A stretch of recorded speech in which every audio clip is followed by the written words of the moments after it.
우리 함께 사도신경으로 신앙 고백하시겠습니다. 나는 전능하신 아버지 하나님 전지의 창조주를 믿습니다.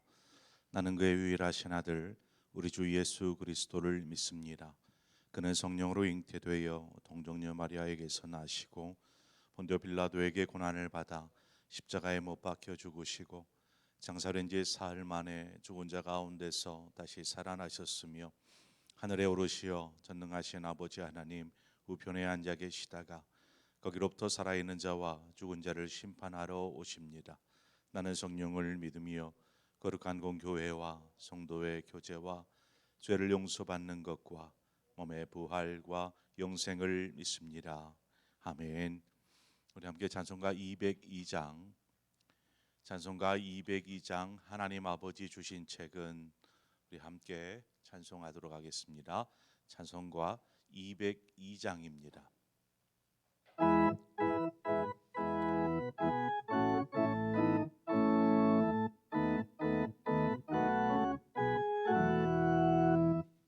하나님 아버지 주신 책은 귀하고 중하신 말씀일세. 기쁘고 반가운 말씀 중에 날 사랑한단 말 참 좋도다. 주께서 나를 사랑하니 즐겁고도 즐겁도다. 주께서 나를 사랑하니 나는 참 기쁘다.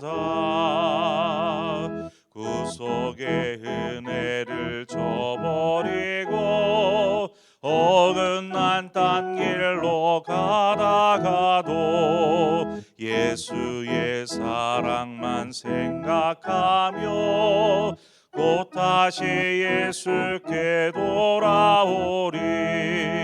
주께서 나를 사랑하니 즐겁고도 즐겁도다. 주께서 나를 사랑하니 나는 참 기쁘다. 구주의 영광을 바라보며 예수의 이름을 찬양하리. 영원히 찬양할 나의 노래 예수의 이름이 귀하도다. 주께서 나를 사랑하니 즐겁고도 즐겁도다. 주께서 나를 사랑하니 나는 참 기쁘다. 주 예수 날 사랑하시오니 나 또한 예수를 사랑하네. 날 구원하시려 내려오사 십자가 위에서 죽으셨네. 주께서 나를 사랑하니 즐겁고도 즐겁도다. 주께서 나를 사랑하니 나는 참 기쁘다. 주 예수 날 사랑하시오니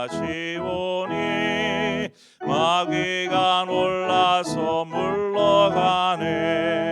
주 나를 이렇게 사랑하니 그 사랑 어떻게 보답할까. 주께서 나를 사랑하니 즐겁고도 즐겁도다. 주께서 나를 사랑하니 나는 참 기쁘다. 하나님 말씀 보겠습니다. 시편 119편 17절에서 32절의 말씀 한 절씩 교독해서 보도록 하겠습니다. 시편 119편 17절에서 32절의 말씀입니다. 주의 종을 후대하여 살게 하소서. 그리하시면 주의 말씀을 지키리이다.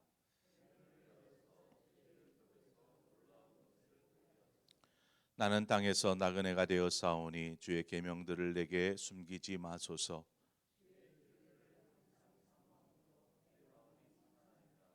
교만하여 저주를 받으며 주의 계명들에서 떠나는 자들을 주께서 꾸짖으셨나이다.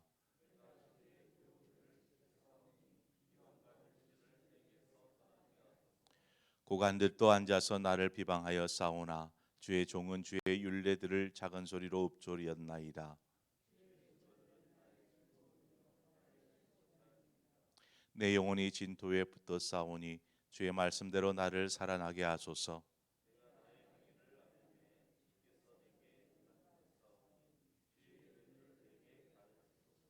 나에게 주의 법도들의 길을 깨닫게 하여 주소서. 그리하시면 내가 주의 기이한 일들을 작은 소리로 읊조리리이다.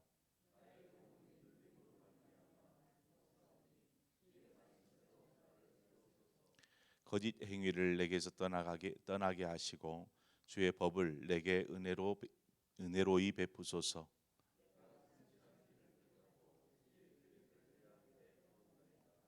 내가 주의 증거들에 매달려 싸우니 여호와여 내가 수치를 당하지 말게 하소서.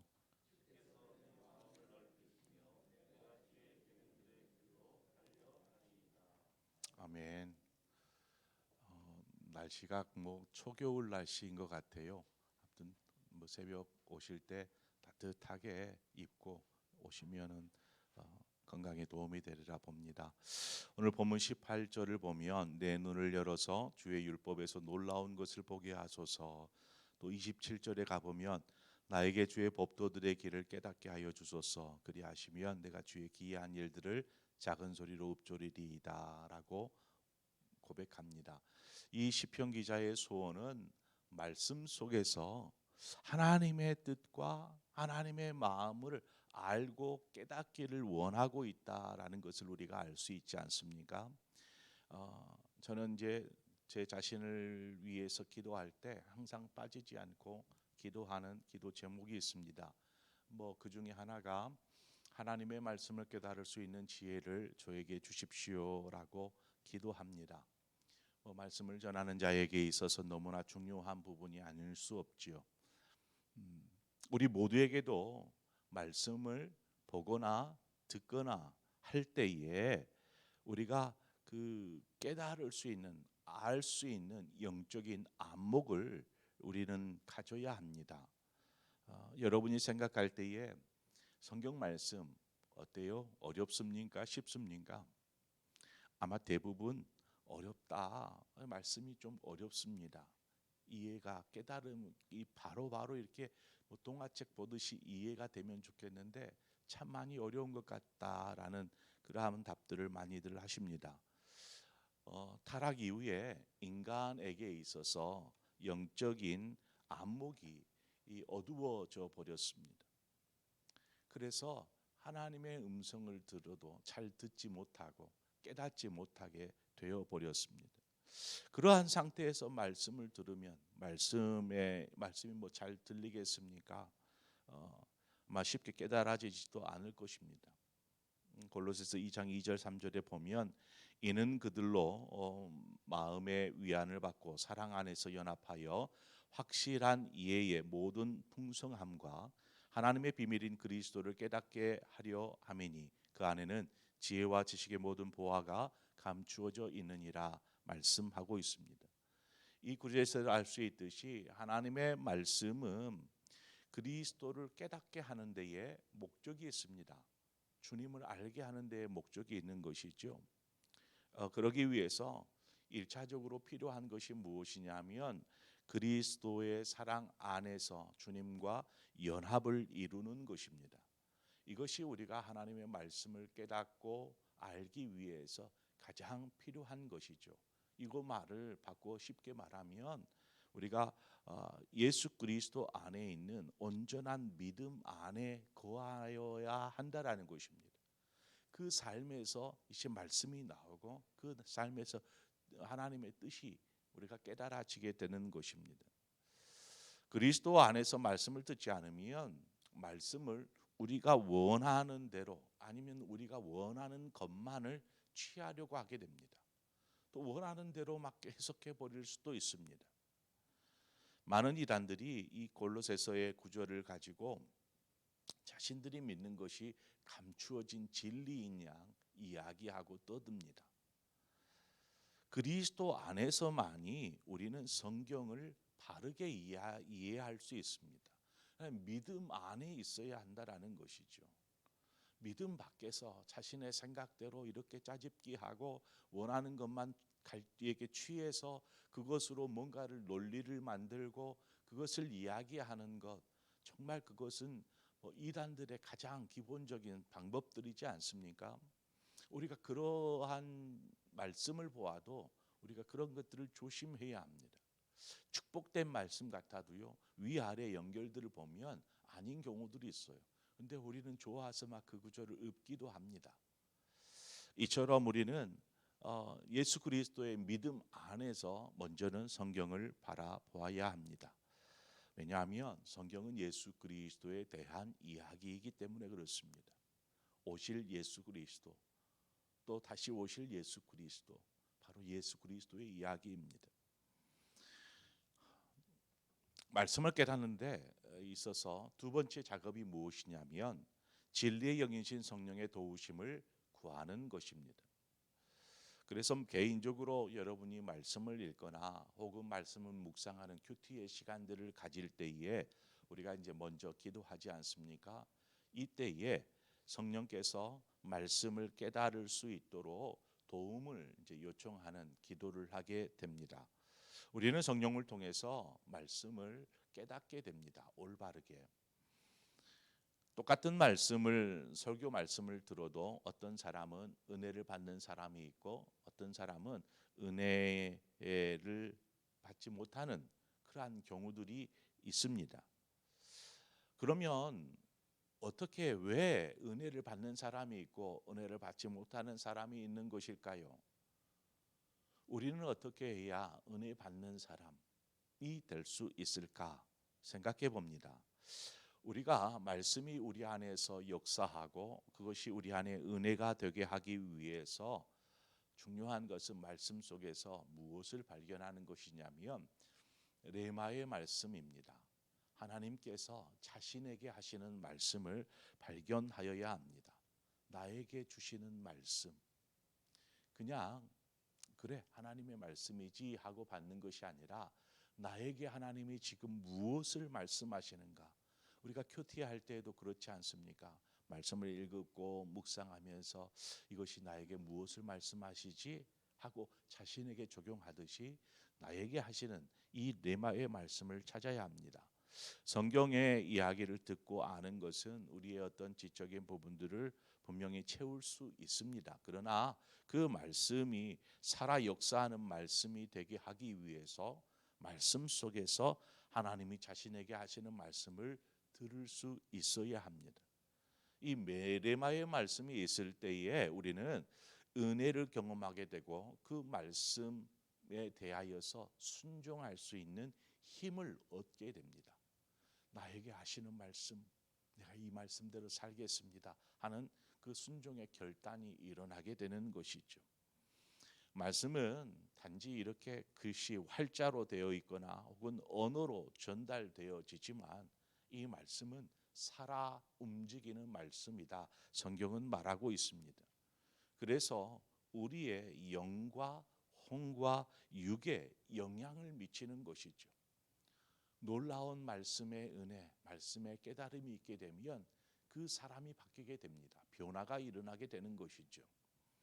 우리가 그리스도 안에서 말씀을 보아야 한다라는 것은 말씀을 통해서 주님을 닮은 삶이 어떠한 삶인지, 주님의 제자된 삶이 어떠한 삶인지를 알아차리게 됩니다. 이처럼 말씀 안에 들어와 우리의 영혼을 그 말씀이 우리 안에 들어와서 우리의 영혼을 소생시키고 또한 우리로 하여금 주님 닮은 삶을 위해 순종의 삶을 살 수 있도록 이렇게 하나님은 역사하시고 섭리하시는, 우리는 그것을 말씀 속에서 경험하게 되는데, 이 모든 과정 속에 성령의 놀라운 역사하심들이 필요한 것입니다. 디모데후서 3장 16절에 보면 모든 성경은 하나님의 감동으로 된 것으로 교훈과 책망과 바르게 함과 의로 교육하기에 유익하니라고 기록합니다. 여기 보면 모든 성경은 하나님의 감동으로 되어 있다 말합니다. 그 말은 이 성령의 놀라운 감동과 감화와 역사가 이 성경 말씀 속에서 일어날 때 우리의 삶의 변화가 일어나는 것이죠. 또 한 가지는 여기에 구절에 나오는 것처럼 교훈, 책망, 바르게 함, 의로 교육하기, 이러한 단어들을 한번 보세요. 모든 성경은 이와 같다라는데, 모든 성경은 교훈과 책망과 바르게 함과 의로 교육하게 유익하다라고 말씀하시는데, 이 말은 말씀을 듣는 이에게 쓴소리로 다가올 수 있습니다. 쓴소리로. 한마디로 성경은 우리의 삶에 교훈하고 책망하는데 좋은 말로 책망합니까? 아니죠. 가지 마라, 하지 마라, 뭐 이렇게 하나님께서의 그 책망의 말씀이라면 그것이 우리 안에 쓴소리로 들릴 것입니다. 교육하는데 그렇습니다. 말씀 속에서 우리의 삶을 바로잡기 위해 칭찬도 필요하고 격려도 필요하고 또 위로의 말씀도 필요합니다. 그러한 말씀이 없는 것은 아닙니다. 그런데 이러한 말씀도 있지만 우리는 하나님의 말씀 속에서 우리를 향한 어떤 바르게 하기 위해서, 우리의 태도를 고치기 위해서, 혹은 의롭게 살아갈 수 있도록 하기 위해서 우리에게 오히려 쓴소리들로 들릴 경우가 더 많더라는 것입니다. 그런데 우리는 어떤 하나님의 말씀을 듣다가도 뭔가 또 쓴소리처럼 들리면 귀를 닫아버립니다. 그리고 축복의 말씀이나 위로의 말씀이나 격려의 말씀 앞에서는 아멘을 외치죠. 그것이 잘못되었다라는 것은 아닙니다. 하지만 하나님의 말씀은 책망과 바르게 하기 위해서, 의롭게 세우기 위해서 때로는 쓴소리하는 경우들이 더 많더라는 것입니다. 구약 성경을 보세요. 이스라엘 백성이 죄악 가운데 거하니까 선지자들을 통해서 뭘 얘기하십니까? 책망하잖아요.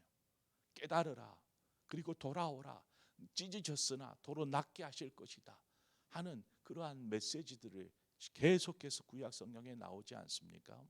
그렇습니다. 그런데 듣는 이들에게는 그것이 쓰게 들리고 힘겹게 들리고 하니까 귀를 닫는 것입니다. 그러므로 말씀을 대하는 태도가 무엇보다 중요한 것입니다. 교만한 사람은 어떤 은혜의 말씀이 증거되어도 그것을 은혜로 경험할 수 없습니다. 왜 말씀에, 신약에 보면 말씀에 능한 사람, 말씀을 잘 아는 그러한 바리새인들, 사두개인들, 서기관들, 얼마나 대단한 사람들입니까? 말씀을 통달한 사람들이라고 말할 수 있는 이들이 주님께서 말씀을 증거하실 때 어떻습니까? 전혀 듣지 않습니다. 깨닫지도 못합니다. 왜요? 이미 교만한 마음이 저들 안에 꽉 차 있기 때문에 그렇습니다. 교만해서 말씀을 들으려 하지 않는 것입니다. 결국 이들은 자신들의 입맛에 맞게끔 말씀을 해석하고 그것을 전하고 있었던 것입니다.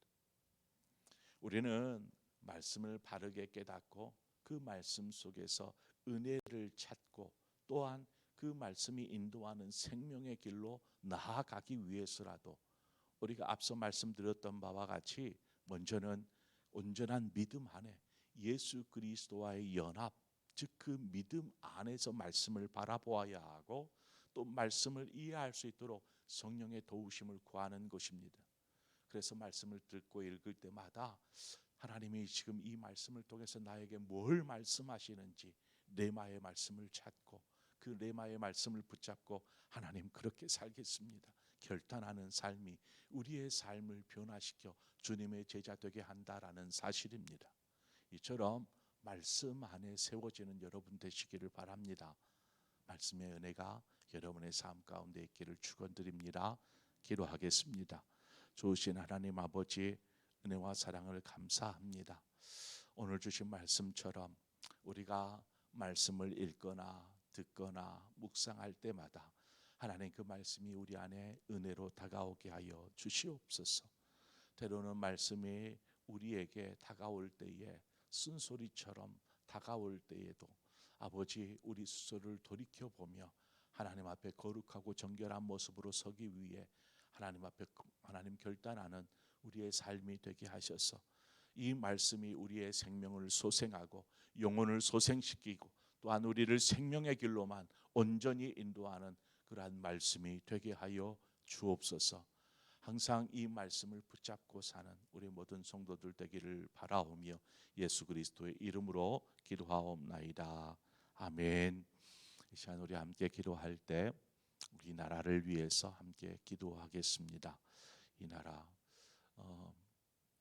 권력들의 다툼, 또 저 북한 땅과의 어떤 무력 시위들, 보이지 않는 그러한 무력 시위들이 지금 계속 일어납니다.